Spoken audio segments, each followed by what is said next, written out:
Be careful what you ask for. You just might get it.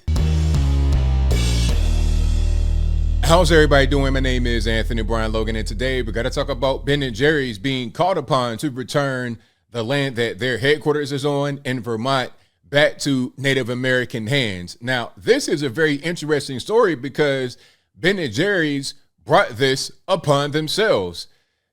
There was no talk about this happening until they opened their big fat mouths. Before I even get into what they said, let's go back a little bit. We all know who Ben & Jerry's is, what they stand for. They're an ice cream company, but for some reason, every single time I see them in the news is for something woke that they're behind. Remember, Colin Kaepernick at one point was the face of Ben & Jerry's. I'm not quite sure if he is anymore, but that's a different story, and I digress. The company is woke. This is probably one of the most recent woke companies that I can remember. I'm not sure how long the ideology of wokeness has been along, but I think Ben & Jerry's might have been the pioneer of what we consider to be modern wokeness. Now, here's what they did. They put something on their social media that people pretty much seized on. Shout out to these guys right here, Siraj Hashimi. I know I butchered your name, sir, and I'm sorry. Please forgive me. Blame the white man. It's not my fault. But let's hear what these guys said on their stream. And before we get to what they said, let's just read this right here from their post on July 4th of this year, 2023, Independence Day, 4th of July. They say, this 4th of July, it's high time we recognize that the U.S. exists on stolen indigenous land and commit to returning it. Learn more and take action now. There's a link right there. You see this little graphic. The United States was founded on stolen indigenous land. This 4th of July, let's commit to returning it. And then there's some a brown person of color's hand holding a sign that's covering the fireworks that says, this is stolen land. So they put this out here unprovoked. They decided to alert the world to their stance about stolen land and indigenous people, all this, that, and the third, right? Let's hear what these guys got to say. Then we're going to get into an article with an update from a native tribe. This 4th of July, it's high time we recognize that the U.S. exists on stolen indigenous land and commit to returning it. Learn more and take action now. So Ben & Jerry's, I am challenging you. Return your stake in America back to the indigenous people. Lead by example or shut the fuck up. Okay? 100%. No one gives a shit about your Stephen Colbert ice cream. Okay? Tastes like, which oddly enough tastes great, but still. Go to give it back. Go to give it back. You guys are on so-called stolen land. So why don't you guys lead by example? And now here we are. Here's the news. Okay. Now you see the headline, right? Indigenous chief wants to take back Ben & Jerry's HQ built on quote unquote stolen land. So you see their post was July 4th, this year, 2023. This is July 7th, yesterday, July 2023. So this was a response to what they put out. Again, be careful what you ask for. You just might get it. You guys say that we need to return stolen land. Why don't you guys lead by example? I want to see Ben & Jerry's give all their land back, all the rights to it, everything to a native tribe out there in Vermont. That's what I want to see. But let's continue here. Let's get into the article and see exactly what is going on. In addition, this tribe descended from the Native American nation that originally controlled land in Vermont. The Ben & Jerry's headquarters is located on, would be interested in taking it back, its chief has said after the company publicly called for quote unquote stolen lands to be returned. Why not? You guys are pretty much offering it. You guys are saying that we should. Why don't you do it? You know, and if you don't, it kind of reminds me of the whole Black Lives Matter thing. Remember, a lot of the people in Los Angeles, not even the Black Lives Matter, that's part of it, but the defund the police. A lot of your LA people, Alyssa Milano, et cetera, say, hey, defund the police, and they're attacking black and brown bodies. We don't need so much police. But then when she saw some boy on her property allegedly using an air rifle to hunt squirrels or something, She calls the police and the entire town shows up. We're talking about regular police squad cars, fire trucks, helicopters, tanks. I'm exaggerating, but basically everybody showed up. So I want you guys in the hood, in the dangerous areas where you need the police to defund the police, but I'm not going to do it. Rules for thee, but not for me. Let's continue. Don Stevens, chief of the New Hagen band of the Kusuk Abenaki Nation. That was rough to get through. Hopefully I pronounced it correctly.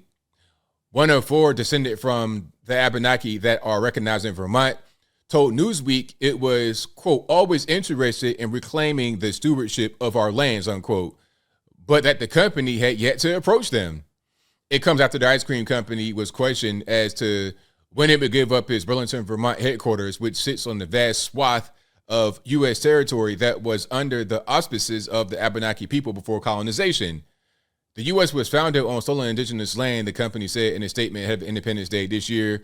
Let's commit to returning it. Okay, so you guys first. You guys give up all the ice cream, all the wokeness. Okay, we got the pride flag, all that good stuff. We got all that out there. Okay, practice what you preach. You talk about all this stolen land stuff. Give it up then. Give it right back to them. Okay, that's back in 2017, I suppose. And then, well, the inset is from 2017, and then the regular one is 2022. Okay, let's continue. It added that the land back movement was about ensuring that indigenous people can, again, govern the land that communities called home for thousands of years, but focused on much of his statement on taking of land from the Lakota and South Dakota. The acknowledgement of historical tribal lands is a contentious subject, putting the claims of Native Americans whose ancestors were subject to violent persecution and displacement against the status quo of a modern nation with entrenched borders. While some say colonized ancestral land should be at least partially returned, others say that it is impossible to decide of which of the various groups have to claim the land. Yeah, so it's like, okay, a lot of groups claim the land, you know, to get into the reality. I think they're going to get more into the history of it right here. To get more into the reality, who do the lands belong to? Because before the white man came, you had native nations that fought with each other over land and resources. So if one native tribe defeated another and took the land, then who does it belong to historically? Who would it go back to? The people that defeated the other tribe most recently before the white man came and defeated them? I'm just trying to figure out who it goes back to. But either way it is, if Ben and Jerry says we should return the land to the indigenous tribes, we got to just figure that part out. Who does it belong to? And then give it right back. And it's interesting how Ben and Jerry's has not approached any other tribes. From what I'm able to read in the article right there, they've not approached anybody and say, hey, you know what? Our headquarters in Vermont is on your land. We're going to give it back, or we're going to, you know, can we do a land lease? I've not heard about anything like that going on. And it doesn't take any kind of law to do it. You could just sign over. Like if you own the land that the headquarters is on outright, I ain't talking about just the building. I'm talking about the building and the land. If you own that, you have whatever kind of deed or whatever it is, just give it over to the tribe. Okay, you guys have an established tribe and you have an entity upon which you can transfer the land. Just do it that way. But they don't really want to do it. As I close, they don't really want to do that. All they want to do is virtue signal. Hey, we said give the land back. We're good. We're woke. We are supportive of these native people. The reality is obviously much different than what they portray on social media, television, and everywhere else. But I think I'll leave that right there for now. And what say you? Do you think Ben & Jerry's will give the land back? Should they give the land back? Is that part of their... Are they obligated to return the land? Whatever your thoughts are, let me know in the comments below. You guys know where I'm at. If they're going to say a thing like that, I say practice what you preach. Practice what you preach. Don't say a thing like that and then you don't do it yourself. If you want me to do a thing, I want you to lead by example, right? If I work for a company and there's a boss man that never does anything, He doesn't get his hands dirty. He doesn't get down with the employees. Like at a restaurant, for example, he never gets down with the employees. It's hard for the employees to really just kind of respect what's going on. Okay, get down and dirty with me. You do it.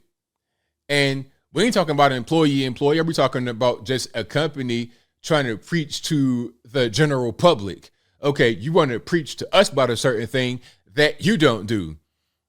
Black Lives Matter, but where do you live? In a 100% white area? Defund the police, but where do you live? In a place that has 24/7 private security and police and everything like that? I think people are starting to see things like this, and they realize how fake and phony and ridiculous these so-called woke people are. But whatever your thoughts are, please let me know in the comments below. And that's all I got to say for this video. If you like what you heard, please comment, rate, share, and subscribe. Peace.